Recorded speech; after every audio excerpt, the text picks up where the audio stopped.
മുൻകാലങ്ങളെക്കാൾ കൂടുതൽ വിപുലമായ തരത്തിലാണ് ഈ വർഷത്തെ 29ാമത് IFFK ഫെസ്റ്റിവൽ ഞങ്ങൾ സംഘടിപ്പിച്ചത്.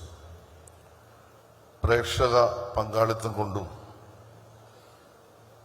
പ്രദർശിപ്പിക്കുന്ന സിനിമകളുടെ നിലവാരം കൊണ്ടും ലോകശ്രദ്ധ ആകർഷിച്ച കേരള രാജ്യാന്തര ചലച്ചിത്രമേളയുടെ 29ാം പതിപ്പിനാണ് ഇവിടെ തിരശ്ശീല കൊണ്ടിരിക്കുന്നത്.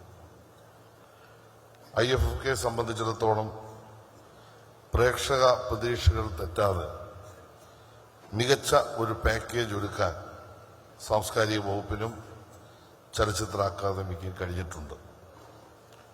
68 രാജ്യങ്ങളിൽ നിന്നായി 177 സിനിമകളിലൂടെ വൈവിധ്യപൂർണമായ ദൃശ്യാനുഭവമായിരിക്കും ഈ മേള സമ്മാനിക്കാൻ പോകുന്നത്.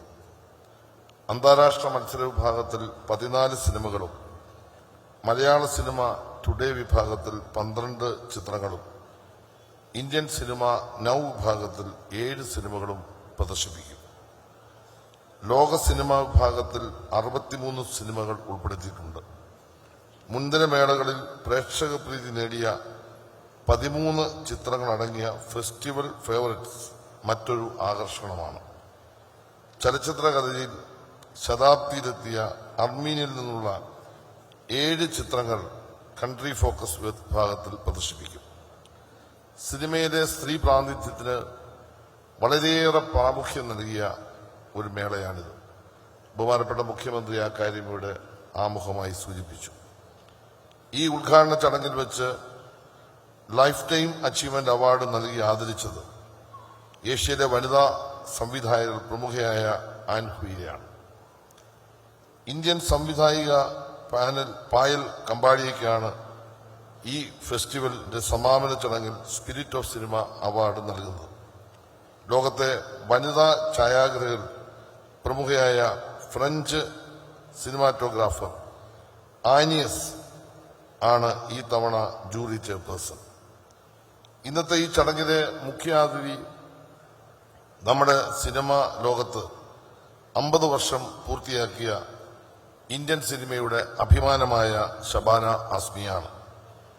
7 വനിതാ സംവിധായകരുടെ ചിത്രങ്ങൾ ഉൾപ്പെടുത്തിയ ഫീമെയിൽ ഗേസ് എന്ന പാക്കേജ് ഇത്തവണത്തെ മേളയുടെ പ്രത്യേകതയാണ്. മലയാള സിനിമാ വിഭാഗത്തിൽ 4 വനിതാ സംവിധായകരുടെ സാന്നിധ്യമുണ്ടെന്ന വസ്തുത ആശാവഹമാണ്. ക്യാമറയ്ക്ക് പിന്നിലും സാങ്കേതിക വിഭാഗത്തിലും സ്ത്രീ പ്രാതിനിധ്യം വർദ്ധിച്ചു വരുന്നുവെന്നും അത് തങ്ങളുടേതായ ഇടം മലയാള സിനിമയിൽ അടയാളപ്പെടുത്തുന്നുവെന്നും അടിവരയിട്ട് പറയുന്നതായി ഇന്ദുലക്ഷ്മിയുടെയും ശോഭന പടിഞ്ഞാറ്റിന്റെയും ശിവരഞ്ജനിയുടെയും ആദിത്യ ബേബിയുടെയും സിനിമകൾ കാണാം. മലയാള സിനിമയുടെ ശൈശവദശ മുതൽ 80കളുടെ തുടക്കം വരെ തിരശ്ശീലയിൽ തിളങ്ങിയ മുതിർന്ന നടിമാരെ ആദരിക്കുന്ന ഒരു ചടങ്ങ് 15-ാം തീയതി ഞായറാഴ്ച വൈകിട്ട് 6 മണിക്ക് ഈ ഓഡിറ്റോറിയത്തിൽ വെച്ച് ഈ ഫെസ്റ്റിവലിന്റെ ഭാഗമായി ആദ്യമായി നടത്തപ്പെടുന്നു എന്നതും ഒരു അഭിമാനകരമായ നേട്ടമായിട്ട് ഞാൻ കാണുകയാണ്. KR വിജയ മുതൽ ജലജയും മേനകയും മല്ലികാ സുകുമാരനും ഉൾപ്പെടെ വിധുബാല ഉൾപ്പെടെ അണിനിരക്കുന്ന വലിയൊരു ചടങ്ങ് ആദ്യമായി IFFKയുടെ ഭാഗമായി ഈ വർഷം നമ്മൾ 15-ാം തീയതി ഇവിടെ സംഘടിപ്പിക്കുകയാണ്. ഞാനിത് പറയാൻ കാരണം ഇന്ത്യയുടെ ചരിത്രത്തിൽ ആദ്യമായി സ്ത്രീ സംരക്ഷണം ലക്ഷ്യമാക്കി ചലച്ചിത്ര രംഗത്തും മറ്റ് മേഖലകളിലും പ്രവർത്തിക്കുന്ന സ്ത്രീകൾക്കെതിരെ നടക്കുന്ന അതിക്രമങ്ങളെക്കുറിച്ച് പഠിക്കാൻ കഴിഞ്ഞ ഇടതുപക്ഷ മുന്നണി ഗവൺമെന്റ് ചുമതലപ്പെടുത്തിയ ഹേമ കമ്മിറ്റി റിപ്പോർട്ട് അത് നമ്മുടെ സമൂഹത്തിൽ ഒരുപാട് ചർച്ച ചെയ്യപ്പെടുകയുണ്ടായ ഒരു സാഹചര്യം ഞാൻ പറയാൻ ആഗ്രഹിക്കുക. അത്തരമൊരു സാഹചര്യത്തിൽ സ്ത്രീ സുരക്ഷയ്ക്ക് ഇന്ത്യയിൽ ആദ്യമായി ഒരു ഗവൺമെന്റ് ഒരു റിപ്പോർട്ട് തയ്യാറാക്കാൻ മുൻകൈയെടുത്തത് കേരളത്തിലെ ഗവൺമെന്റാണെന്ന് അഭിമാനത്തോടെ പറയാൻ ഞാൻ ആഗ്രഹിക്കുകയാണ്. അങ്ങനെ ഒരു ഗവൺമെന്റിന്റെ കാലത്ത് തയ്യാറാക്കിയ റിപ്പോർട്ട് അത് പാതുവഴിയിൽ ഉപേക്ഷിക്കുന്നില്ല എന്ന് മാത്രമല്ല, ആ റിപ്പോർട്ടിന്റെ അടിസ്ഥാനത്തിൽ സ്ത്രീ സുരക്ഷ ഉറപ്പുവരുത്താനുള്ള നിയമനിർമ്മാണം ഉൾപ്പെടെയുള്ള എല്ലാ നടപടികളുമായി സർക്കാർ മുന്നോട്ട് പോവുകയാണ്. അതിന്റെ ഭാഗമായി സ്ത്രീ പങ്കാളിത്തം ഉറപ്പുവരുത്താൻ വേണ്ടി കൂടിയുള്ള ഒരു ശ്രമം ഈ വർഷത്തെ ഫെസ്റ്റിവലിൽ ഞങ്ങൾ ഉൾപ്പെടുത്തി എന്ന കാര്യം സന്തോഷത്തോടെ പറയാൻ ഞാൻ ആഗ്രഹിക്കുകയാണ്. കേരള സർക്കാരിന്റെ സാംസ്കാരിക വകുപ്പ് അതുപോലെ തന്നെ സിനിമ സാങ്കേതിക രംഗത്ത് സ്ത്രീ സാന്നിധ്യം വർദ്ധിപ്പിക്കണമെന്ന് ആഗ്രഹിച്ചുകൊണ്ട് നിരവധി പദ്ധതികളാണ് ഈ കഴിഞ്ഞ 2 വർഷങ്ങളായി നമ്മൾ നടപ്പാക്കി വരുന്നത്. മലയാള സിനിമയിലെ സാങ്കേതിക രംഗത്ത് സ്ത്രീ സാന്നിധ്യം വളരെ കുറവായിരുന്നു. അത് വർദ്ധിപ്പിക്കണമെന്ന ലക്ഷ്യം മുൻനിർത്തി ചലച്ചിത്ര അക്കാദമിയെ മുന്നിൽ നിർത്തിക്കൊണ്ട് ഒരു തൊഴിൽ പരിശീലന പദ്ധതി, അതിന്റെ ഭാഗമായിട്ടുള്ള ഓറിയന്റേഷൻ ക്യാമ്പ് ഈ കഴിഞ്ഞ സെപ്റ്റംബർ മാസത്തിൽ നമ്മൾ നടത്തുകയുണ്ടായി. അതിന്റെ തുടർ പ്രവർത്തനങ്ങളും നമ്മൾ സാങ്കേതിക രംഗത്ത് സ്ത്രീ സാന്നിധ്യം ഉറപ്പുവരുത്താൻ വേണ്ടി തുടർ പ്രവർത്തനങ്ങളുമായി മുന്നോട്ട് പോകുവാൻ ഉദ്ദേശിക്കുന്നു എന്ന കാര്യം പറയാൻ ആഗ്രഹിക്കുന്നു. Production management, lighting, art and design, costume, makeup, post production supervision, marketing and publicity എന്ന മേഖലകളാണ് പരിശീലനം നൽകുന്നത്. പരിശീലനത്തിന് ശേഷം പ്രൊഫഷണൽ ഫിലിം പ്രൊഡക്ഷൻ കമ്പനികളിൽ വനിതകൾക്ക് തൊഴിലവസരത്തിന് വഴിയൊരുക്കും. ഇത്തരം സ്ത്രീ ശാക്തീകരണ പ്രവർത്തനങ്ങളുടെ തുടർച്ചയാണ് സ്ത്രീ പ്രാതിനിധ്യത്തിന് പ്രാമുഖ്യം നൽകുന്ന ഈ മേളയുടെ മറ്റൊരു പ്രത്യേകത.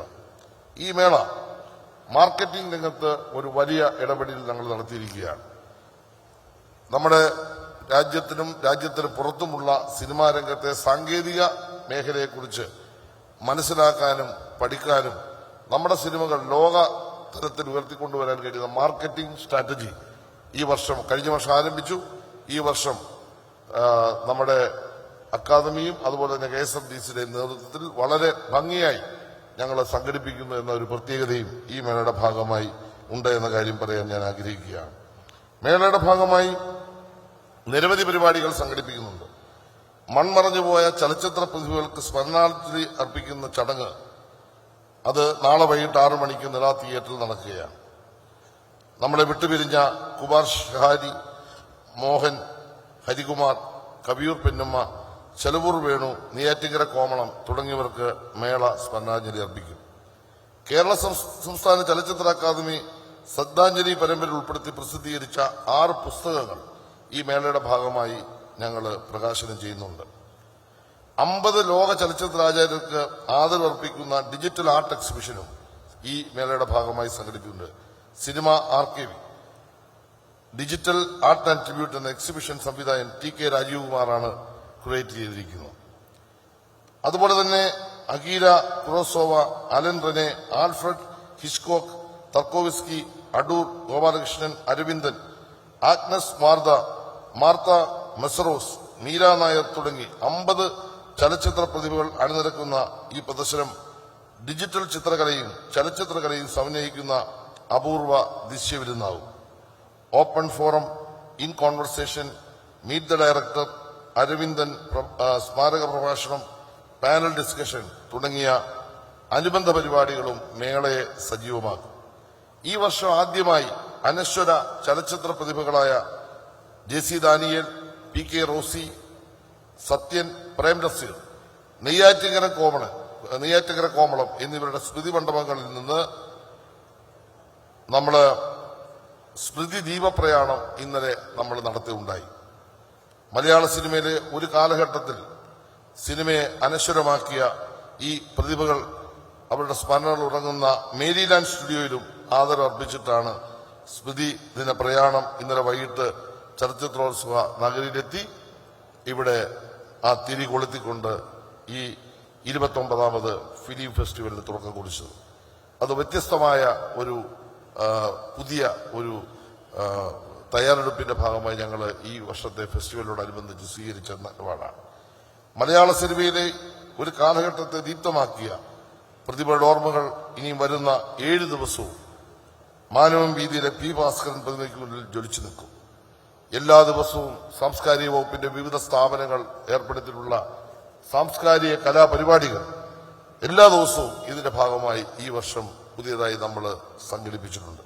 അങ്ങനെ മായാത്ത കേരളത്തിലെ ഫിലിം ഫെസ്റ്റിവലിന്റെ ചരിത്രത്തിൽ തങ്കലിപികളാൽ എഴുതപ്പെടുന്ന ഒരുപക്ഷെ എന്നും എല്ലാവരും ഓർക്കാൻ പോകുന്ന ഒരു ഫെസ്റ്റിവലായിരിക്കും 29ാമത് International Film Festival of Kerala എന്ന കാര്യത്തിൽ സംശയമില്ല.